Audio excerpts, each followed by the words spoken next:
اعوذ باللہ من الشیطان الرجیم بسم اللہ الرحمن الرحیم افمن یتقی بوجہہ سوء العذاب یوم القیامہ وقیل للظالمین ذوقوا ما کنتم تکسبون صدق اللہ العظیم۔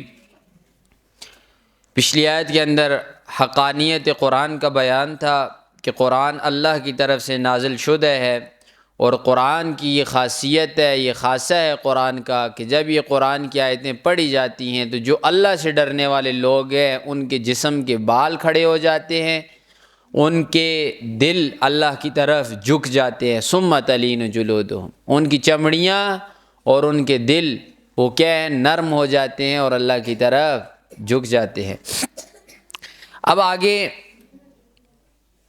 مشرک اور کافر اور اللہ کے نافرمان جو لوگ ہیں ان کا بیان ہے۔ اللہ فرماتے ہیں افمن یتقی بوجہہ سوء العذاب، بھلا وہ شخص برابر ہو سکتا ہے کہ جو اپنے چہرے سے برے عذاب کو روکے۔ اب انسان کے اوپر کوئی حادثہ پیش آ جائے، آگ لگ جائے، کوئی بھی پریشانی ہو تو اپنے آپ کو کس چیز سے بچاتا ہے؟ ہاتھوں سے، یعنی کسی حادثے کا سامنا ہاتھوں سے کرتا ہے۔ لیکن قیامت والے دن جہنمیوں کے ہاتھ بندھے ہوئے ہوں گے۔ اب وہ اپنے آپ کو بچائیں گے کس چیز سے؟ چہرے سے، یعنی ادھر سے کوئی چیز آئے گی تو چہرہ آگے کریں گے، آگ آئے گی تو چہرہ آگے کریں گے، چہرے سے اپنے آپ کو بچائیں گے۔ اللہ فرماتے ہیں کیا وہ چہرے سے اپنے آپ کو بچانے والا یہ برابر ہو سکتا ہے یوم القیامت، قیامت والے دن کس شخص سے؟ کس شخص کے برابر ہو سکتا ہے؟ جو سیدھا صحیح سالم جنت کے اندر چلا جائے۔ یہ دونوں کبھی برابر نہیں ہو سکتے۔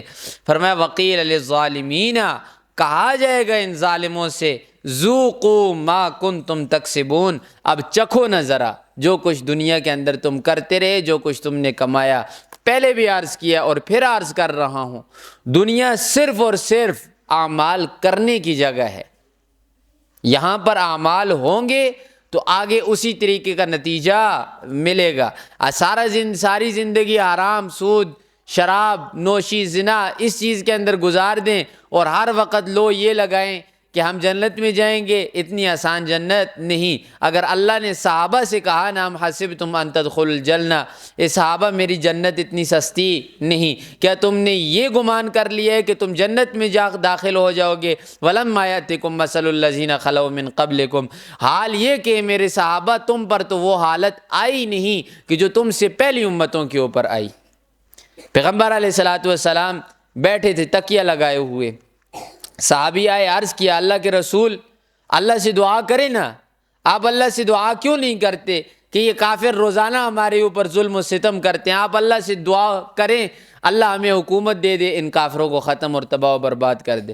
رسول اللہ تکیے سے سیدھے اٹھے اور اٹھ کر بیٹھے، چہرہ سرخ ہو گیا، روایات کے اندر آتا ہے، اور کہنے لگے کہ ابھی سے ہی تم نے یہ باتیں کرنی شروع کر دی، ابھی تک تو تم نے دیکھا ہی نہیں، پہلی جو امتوں کے اوپر حالات آئے ہیں وہ حالات میرے صحابہ تمہارے اوپر آئے ہی نہیں۔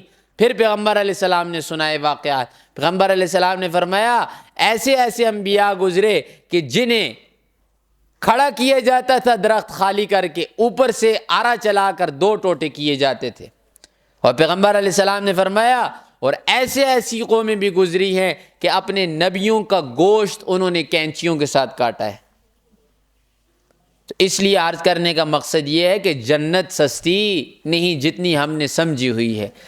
تو فرمایا قیل للظالمین، کہا جائے گا ظالموں سے ذوقوا ما کنتم تکسبون، چکھو جو تم کرتے رہے ہو، جو کچھ دنیا میں تم نے کیا ہے۔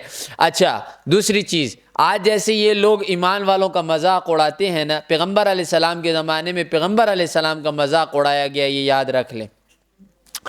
اسی طریقے سے اللہ بدلہ تو اللہ نے لینا ہے، قیامت والے دن ان مشرکین کا، کافروں کا، منافقوں کا اور نافرمانوں کا اللہ مذاق اڑائیں گے۔ اور مذاق کیسے؟ بار بار فرشتے طنز کریں گے ان کے اوپر۔ کیسے طنز کریں گے؟ چکھو نا، پانی مانگتے ہو ہم آپ کو پانی دیں، اور سیدھا پانی کے پاس لے کر جائیں گے انہیں، ہاں پیو پانی، پانی کیا ہوگا؟ خون اور پیپ ہوگی۔ کھانا کھانا ہے آپ نے، مذاق کے طور پر کہیں گے ان سے کھانا کھانا ہے، اچھا یہ کھاؤ زقوم کا درخت، یہ آپ کا کھانا ہے۔ اور فرمایا ذوقوا ما کنتم تکنزون، جو کچھ تم جوڑتے رہے ہو اپنے لیے خزانہ کرتے رہے ہو، آج اس کا عذاب تم چکھو۔ تو فرمایا قیل للظالمین ذوقوا ما کنتم تکسبون، کیوں؟ کذب الذین من قبلہم، پیغمبر علیہ السلام آپ نے پریشان نہیں ہونا، تسلی ہے محمد رسول اللہ کے لیے۔ کذب الذین من قبلہم، ان سے پہلے لوگوں نے، یعنی ان کے جو باپ دادا گزرے ہیں نا، انہوں نے بھی کیا کیا ہے؟ جھٹلایا ہے نبیوں کو۔ میں نے پہلے بھی عرض کیا ہے، کوئی نبی دنیا کے اوپر ایسا نہیں آیا جسے نہ جھٹلایا گیا ہو۔ ہر ایک نبی کے ماننے والے بھی تھے اور نہ ماننے والے بھی تھے، ہاں نہ ماننے والے زیادہ تھے بنسبت ماننے والوں کے، ہر نبی کے۔ محمد رسول اللہ کو اٹھا کر دیکھیں، ماننے والے کم تھے اور نہ ماننے والے زیادہ تھے، مخالف زیادہ تھے۔ فرمایا فَأَتَاهُمُ الْعَذَابُ مِنْ حَيْثُ لَا يَشْعُرُونَ، پس آیا ان کے اوپر عذاب من حیث لا یشعرون، جہاں سے انہیں شعور بھی نہیں تھا، پتہ بھی انہیں نہیں تھا کہ ادھر سے عذاب آئے گا۔ ایک ہی واقعہ آپ کو سناتا ہوں اشارتاً۔ ابو جہل بدر کے میدان پر گیا تھا نا، اسے پتہ تھا کہ میں مروں گا بدر کے اوپر، اسے تو اتنا ہی پتہ تھا کہ میرے پاس 1000 آدمی ہیں اور میرے پاس گھوڑ ہے، یعنی گھوڑ سوار ہیں، تلواریں ہیں، کھانے پینے کے لیے چیزیں ہیں، اونٹ ہیں، ہر چیز ہے۔ یہاں تک روایات میں آتا ہے کہ اس نے گانے والی عورتیں بھی ساتھ لی ہوئی تھی کہ جب محمد کو قتل کریں گے، سب کو ہرائیں گے تو جشن کریں گے 3 دن بدر کے میدان پر جشن کریں گے اور اونٹ ذبح کریں گے اور شرابیں پئیں گے، عورتیں نچوائیں گے۔ یہ اس کا کیا تھا؟ مکمل پلان تھا۔ لیکن اب اسے تو کوئی پتہ بھی نہیں تھا کہ ہم مارے جائیں گے، لیکن کیسے مارنے ہوا؟ 70 مارے گئے اور 70 قید ہو گئے۔ یہ کوئی معمولی تعداد نہیں تھی، اور 70 بھی کون سے چنے ہوئے سردار، عام لوگ نہیں مارے گئے۔ فرمایا من حیث لا یشعرون، ایسی جگہ سے عذاب آئے گا انہیں پتہ بھی نہیں ہوگا۔ فَأَذَاقَهُمُ اللَّهُ الْخِزْيَ فِي الْحَيَاةِ الدُّنْيَا، پس جو لوگ پہلے گزر چکے نا، انہیں اللہ نے چکھایا کیا چیز؟ عذاب۔ کس کی صورت میں؟ خزیہ، رسوائی کی صورت میں۔ پہلی امتوں میں بھی یہی تھا، پیغمبر کو جب جھٹلاتے تو اللہ رسوا کر دیتا ان لوگوں کو۔ اور آج بھی اور پہلے بھی محمد رسول اللہ کے زمانے میں بھی جن لوگوں نے حق والوں کے ساتھ ٹکر لی ہے، اللہ نے انہیں تباہ و برباد کیا ہے۔ وَلَعَذَابُ الْآخِرَةِ اکبر، اللہ فرماتے ہیں یہ تو کچھ بھی نہیں، دنیا کے اندر جو ہم تمہیں عذاب دیتے ہیں نا، یہ تو کچھ بھی نہیں، یہ عذاب ادنیٰ ہے۔ وَلَعَذَابُ الْآخِرَةِ اکبر، جو آخرت کا عذاب ہے نا، جو اللہ نے تیار کر رکھے، اکبر، وہ بہت بڑا ہے۔ لو کانوا یعلمون، کاش کہ یہ لوگ جان لیتے۔ وَلَقَدْ ضَرَبْنَا، قسم بخدا ہم نے بیان کیا، للناس لوگوں کے واسطے، لوگوں کے فائدے کے لیے، فی ھذا القرآن، اس قرآن کے اندر، من کل مثل، ہر قسم کی مثال۔ قرآن اگر آپ اٹھا کر پڑھیں نا تو قرآن کے اندر اللہ نے چھوٹی چھوٹی بات مثالوں کے ساتھ سمجھائی ہے۔ کیوں؟ عام طور کے اوپر مثال سے بات انسان زیادہ سمجھتا ہے بنسبت سادی بات کی۔ مثال بھی کون سی؟ جو عام معاشرے کے اوپر فٹ آتی ہو، اس مثال سے انسان بات زیادہ جلدی سمجھتا ہے۔ تو فرمایا ہم نے تو قرآن کے اندر 12 بار مثالیں بیان کی ہیں، لعلہم یتذکرون۔ کیوں؟ مثال کا مقصد کیا ہے؟ اس مقصد کو سمجھنا ضروری ہے۔ لعلہم یتذکرون، تاکہ یہ لوگ نصیحت حاصل کریں۔ جس نے یاد رکھیں قرآن سے نصیحت حاصل کی ہے، اللہ نے اسے دنیا اور آخرت کے اندر عزت سے نوازا ہے۔ اور جس نے قرآن صرف اور صرف کیا دکھاوے کے لیے پڑھا، یا قرآن صرف اور صرف سننے کی حد تک رکھا، تو اسے اللہ نے کبھی بھی کامیاب نہیں کیا۔ تو فرمایا قرآناً، اب قرآن کی تعریف ہے۔ فرمایا قرآناً، یہ قرآن عربیاً، عربی زبان کے اندر ہے، غیر ذی عوج، اس کے اندر کسی قسم کا ٹیڑھا پن نہیں، کوئی غلطی، کوئی کجی نہیں۔ آج اگر کوئی بھی فن آپ اٹھا کر دیکھیں، دنیا کا کوئی فن اٹھا کر دیکھیں، چاہے اس کا تعلق کسی فن کے ساتھ ہو، اس فن کے لکھنے والا خود اعتراف کرتا ہے کہ میرے اس فن کے اندر کچھ نہ کچھ کمی اور غلطی اور کوتاہی کا احتمال ہے، ضرور ہو سکتی ہے اس کے اندر کمی کوتاہی۔ آپ نے قرآن دیکھے ہوں گے، یہ قرآن جو ہاتھوں سے لکھتے ہیں یا کمپنیاں لکھتی ہیں، ان قرآنوں کے آخر کے اندر بھی یہ بات لکھی ہوئی آتی ہے کہ اگر کسی کو کوئی غلطی پتہ چلے تو اس فلاں نمبر کے اوپر رابطہ کرے، ہم انسان ہیں، ہم سے کوتاہی ہو سکتی ہے۔ غرض یہ کہ کوئی چیز کائنات کے اندر قرآن کے علاوہ ایسی نہیں کہ جس کے اندر کوئی نہ کوئی کمی کوتاہی نہ ہو، لیکن واحد یہ قرآن ہے، اللہ فرماتے ہیں غیر ذی عوج، اس کے اندر کسی قسم کی کوئی کمی کجی نہیں۔ اور آیا کب سے ہے؟ 1450 سال گزر گئے ہیں، کئی نسلیں آ کر ختم ہو چکی ہیں، کوئی ایسا نہیں اٹھا جس نے کہا ہو کہ قرآن کے اندر کوئی غلطی ہے۔ آج کوئی کتاب لکھنی ہوتی ہے، 100 سال بعد اس کی غلطیاں نکلنی شروع ہو جاتی، لیکن اس قرآن کے اندر کوئی نہیں۔ اور یاد رکھ لیں کہ اگر کسی نے کہا کہ قرآن کے اندر کوئی غلطی ہے، فی الفور کافر ہو جائے گا، یہ عقائد میں سے ہے۔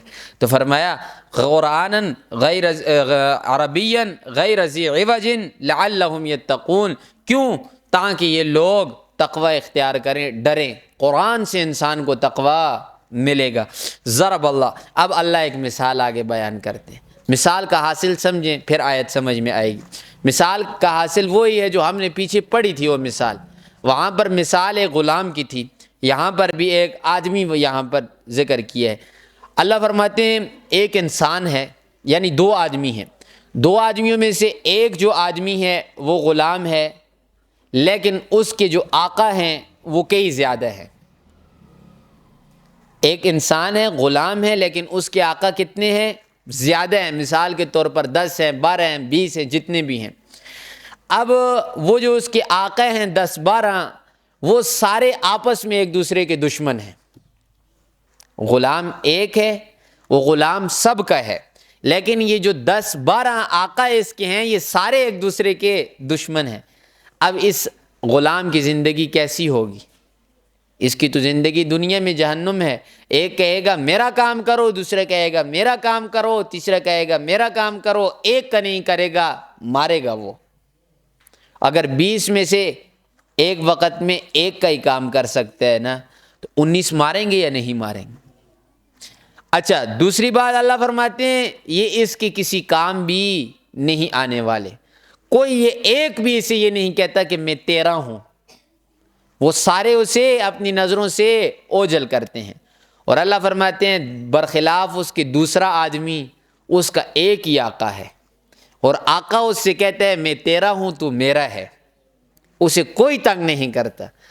اللہ فرماتے ہیں اب خود سوچو کہ یہ جو ایک آقا والا غلام ہے یہ بہتر ہے، یہ جس کے 20-25 آقا ہیں یہ بہتر ہے؟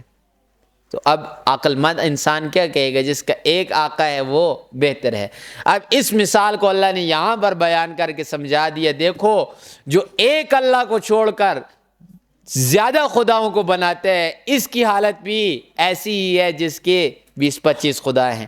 جیسے وہ اسے حالت آرام کے اوپر نہیں چھوڑتے، جنہوں نے بتوں کو خدا بنایا ہوا ہے وہ بت بھی انہیں حالت کے اوپر نہیں چھوڑتے۔ کیا ہوگا کل قیامت والے دن؟ یہی بت اٹھ کر اس کے خلاف گواہی دیں گے، کوئی اسے بچا نہیں سکے گا۔ اس مثال کو یہاں پر اللہ نے بیان کیا۔ ضرب اللہ بیان کرتے ہیں مثلا ایک مثال، رجلا ایک آدمی کی، فیہ شرکاء متشاکسون، کون سا آدمی ہے کہ اس کے جو آقا ہیں وہ کئی زیادہ ہیں، یعنی مشترک ہے مابین کس کے؟ شریکوں کے، یعنی جو آقا ہیں اس کے وہ زیادہ ہیں، اور متشاکسون وہ ایک دوسرے کے دشمن ہیں۔ ورجلا، اور برخلاف دوسرا آدمی، سلم لرجل، وہ کون سا آدمی ہے؟ بالکل سالم، تندرست، ٹھیک، آقا اس کا ایک ہی ہے۔ حل یستویان مثلا، کیا ان دونوں کی حالت برابر ہے؟ نہ، یہ جو دوسرے ہے جس کے زیادہ آقا ہیں یہ اس کے لیے تو دنیا میں جہنم ہے، اور جس کا ایک آقا ہے اس کے لیے دنیا میں کیا ہے؟ جنت ہے۔ اسے پرواہ نہیں، اسے پتہ ہے کہ ایک ہی میرا آقا ہے، میں نے اس کی عبادت کرنی ہے۔ اللہ فرماتے ہیں الحمدللہ، تمام تعریفیں اللہ ہی کے لیے۔ یہ مثال اگر کافر کے سامنے بیان کرو گے، 2 حالتیں کافر کی ہوں گی۔ ایک تو کافر اس بات کو مانے گا کہ ایک آقا والا غلام ٹھیک ہے، یا کافر خاموش ہو جائے گا۔ اللہ فرماتے ہیں اللہ نے ایسی مثال بیان کی جس سے کافر خاموش ہو گیا۔ تم مسلمان کیا کرو؟ الحمدللہ، اللہ کا شکر ادا کرو۔ یہاں پر حمد کس معنی میں ہے؟ شکر کے معنی میں، الحمدللہ، اللہ کا شکر ادا کرو، بل اکثرہم لا یعلمون، لیکن اکثر لوگ نہیں جانتے، اکثر لوگوں کو علم نہیں۔ انکا، اے محمد الرسول اللہ صلی اللہ علیہ وسلم، آپ میتن، مرنے والے ہیں، وَإِنَّهُمْ مَيِّتُونَ، اور بے شک یہ کافر مشرک دہر یہ بھی مرنے والے ہیں۔ جب مرنے والے ہیں تو ثم انکم یوم القیامہ، پھر تم قیامت والے دن عند ربکم تختصمون، پروردگار کے سامنے جھگڑو گے۔ کیا مطلب؟ محمد الرسول اللہ صلی اللہ علیہ وسلم شکایت کریں گے، اے اللہ قرآن پہنچایا، قرآن دیا، لیکن نہیں مانا قرآن کو، اللہ تیرے رسول کو انہوں نے نہیں مانا، تجھے نہیں مانا، اللہ آج انہیں پکڑ۔ اے محمد الرسول اللہ کی شکایت ہوگی۔ آگے سے وہ لوگ کیا کہیں گے؟ واللہ ربنا ما کلنا مشرکین، کافر اور مشرک قسم کھا لیں گے، کہیں گے واللہ، اللہ کی قسم، ما کننا مشرکین، اللہ ہم نے کسی کے ساتھ شریک نہیں ٹھہرایا، ہم نے تیرے ساتھ شریک نہیں ٹھہرایا۔ اب پھر فیصلہ کون کرے گا؟ محمد الرسول اللہ کا اپنا مقدمہ ہے اور ان لوگوں نے قسم کھا لی ہے، تو فیصلہ اب اللہ نے کرنا ہے۔ اللہ کہیں گے ٹھیک، خاموش، اب زبان خاموش ہو جائے گی، ہاتھ بولیں گے، پاؤں بولیں گے، اعضاء، جوارح اور اسی طریقے سے چمڑیاں، یہ چیزیں بولنا شروع کر دیں گے، زبان پر تالا لگ جائے گا۔ ادھر کیا ہوگا؟ اللہ فیصلہ کریں گے۔ اب انک میت و انہم میتون، یہ پیغمبر علیہ السلام کے صحابہ کو تعلیم دی جا رہی ہے۔ آپ کے رسول نے دنیا سے جانا ہے، کہیں جیسے پہلے انبیاء کی جو امتیں ہیں انہوں نے جو اپنے انبیاء کے ساتھ کیا، وہی کہیں محمد الرسول اللہ کے ساتھ نہ ہو۔ پہلی امتوں کے لوگوں کا کیا خیال تھا کہ نبی پر موت نہیں آ سکتی۔ عیسیٰ علیہ السلام کے بارے میں کیا عقیدہ گڑا؟ یہ خدا ہیں، ان پر موت کیسے آئے گی؟ تو فرمایا نہ، ایسا معاملہ نہیں ہونا چاہیے۔ اب اسی چیز کو ہمارے مسلمانوں نے بھی لے لیا۔ مسلمانوں میں بھی محمد الرسول اللہ کی ذات کے اوپر کئی قسم کے گروہ بن چکے ہیں۔ یاد رکھ لیں، ان سے بچنا بہت ہی نہایت ہی ضروری ہے۔ کسی گروہ کے حامی مت بنے۔ ایک گروہ ان میں سے ایسا ہے جو کہتے ہیں محمد الرسول اللہ کی ذات پر موت آئی ہی نہیں، محمد الرسول اللہ کی ذات پر موت نہیں آئی، بس وہ زندگی کے ہی اندر ہیں۔ تو یاد رکھیں، اس کے اندر کئی خرابیاں پیدا ہوتی ہیں۔ موت اگر نہیں آئی تو قرآن کی آیتوں کا صاف انکاری ہے انسان۔ دوسرا جو عقلی سوال ہے، اگر موت نہیں آئی تو زندہ کو دفنایا کیوں؟ پھر سوال پیدا ہوتا ہے کہ نہیں ہوتا؟ اور بعضوں نے ایسا عقیدہ گڑا ہوا ہے، اور بعض کہتے ہیں کہ محمد الرسول اللہ پر موت آئی ہے، نہ محمد الرسول اللہ قبر میں ہے، نہ کچھ نہ کہا۔ یہ سارے عقیدے یاد رکھ لیں غلط ہیں۔ محمد الرسول اللہ پر اس عقیدے کو ذہن میں بٹھائیں، یہ عقائد کی بات نہیں ہے۔ عقائد کی بات کیوں نہیں ہے؟ اس لیے کہ ما لا یرا لا یکیف، جس چیز کو انسان دیکھتا نہیں، جس چیز کے بارے میں انسان کو علم نہیں، اس چیز کا شریعت نے انسان کو مکلف بنایا ہی نہیں۔ ہم مرے ہی نہیں، ہمیں پتہ ہی نہیں کہ مرنے کے بعد کیا ہوگا، تو ہم سے کوئی سوال و جواب نہیں ہوگا۔ اللہ کبھی نہیں پوچھے گا آپ سے محمد الرسول اللہ قبر میں ہے، علیین میں ہے، کس حالت کے اندر ہے، کون سی زندگی ہے، کوئی سوال نہیں ہوگا۔ صرف اتنا عقیدہ رکھنا ضروری ہے کہ پیغمبر علیہ الصلاۃ والسلام زندہ ہیں۔ اب وہ زندگی کون سی ہے، کس قسم کی ہے، اس کے بارے میں ہمیں کوئی پتہ نہیں۔ اور یہ چیز بھی غلط ہے کہ محمد رسول اللہ ہمیں دیکھ رہے ہیں اور یہ سارا کوئی سن رہے ہیں، یہ چیزیں غلط ہیں۔ جتنا شریعت نے آپ کو بتایا ہے اس کے اوپر عمل کریں۔ پیغمبر علیہ السلام پر موت آئی ہے، محمد رسول اللہ نے موت کا ذائقہ چکھا۔ وہی ابو بکر صدیق رضی اللہ تعالیٰ عنہ، وہ آئے جب تو کپڑا اٹھایا، کیا فرمایا؟ لا یذیقک اللہ موتتین، اللہ کی قسم ہے محمد الرسول اللہ، اللہ آپ کو دو موتیں نہیں چکھائے گا۔ کیا مطلب؟ ایک موت آپ نے چکھ لی، دوسری موت اللہ آپ کو نہیں چکھائے گا۔ ایک موت آئی ہے، انک میت، اے محمد الرسول اللہ آپ نے مرنا ہے، وَإِنَّهُمْ مَيِّتُونَ ان کافروں نے بھی مرنا ہے، ثُمَّ إِنَّكُمْ يَوْمَ الْقِيَامَةِ پھر تم لوگ رب کی بارگاہ کے اندر عند ربکم رب کے سامنے تختصمون جھگڑا کرو گے آپس میں، مسلمان کافر، محمد رسول اللہ اور یہ کافر، یہ اللہ کی بارگاہ میں آئیں گے اور آپس میں جھگڑیں گے، پھر کیا ہوگا اللہ ان کا فیصلہ فرمائیں گے۔ اللہ سے دعا